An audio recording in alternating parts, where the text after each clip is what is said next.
నాగేంద్ర వాళ్ళు ఇల్లు నాగేంద్ర ఈ టైం ఇంటికాడ ఉంటాడా? మరి ఎక్కడ ఉంటాడు? ఓ ఈ టైంలో తోటలో ఉంటాడయా? అవునా?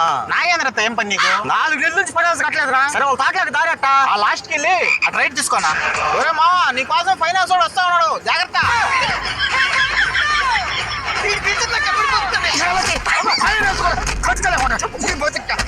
తప్పు ఈయన కదా మామగారు. ఈయన మీరు ఫైనాన్స్ ఇచ్చినది తప్పు. అవునమ్మా, కరెక్ట్గా చెప్పినావా? ముందా ఫైనాన్స్ వాళ్ళకి 4 తొందరలు కొట్టి ఆ తర్వాత ఈయన దారిలోకి వస్తాడు. వీడికి ఫైనాన్స్ ఇచ్చాడు, నా చేతికి దొరికితే ఒక్క గుర్తు చెప్పేద్దురా.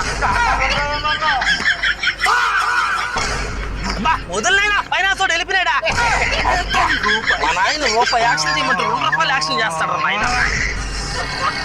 ఏమే నేను ఆ టౌన్ దాకా వెళ్ళి ఈఎంఐ కట్టేసి వచ్చేస్తాను, రోజు ఎట్టే పోతుంది. సర్లేండి, హెల్మెట్ అన్నా తీసుకెళ్ళండి. అవసరం లేదులేవే, ఇల్లు వచ్చేస్తాను. ఏమంటే ఎన్నిసార్లు చెప్పేది మీకు హెల్మెట్ తీసుకెళ్ళమని? ఏంటో ఇప్పుడు చూడు హెల్మెట్ హెల్మెట్ అని కాల్ చేస్తుంటావు. అదేనండి, జాగ్రత్త అవసరం కదండి. మీకు ఏమన్నా అయితే నా పరిస్థితి, బిడ్డల పరిస్థితి ఏంటండి? నిజమేనే, ఏది ఇప్పుడు చెప్పు.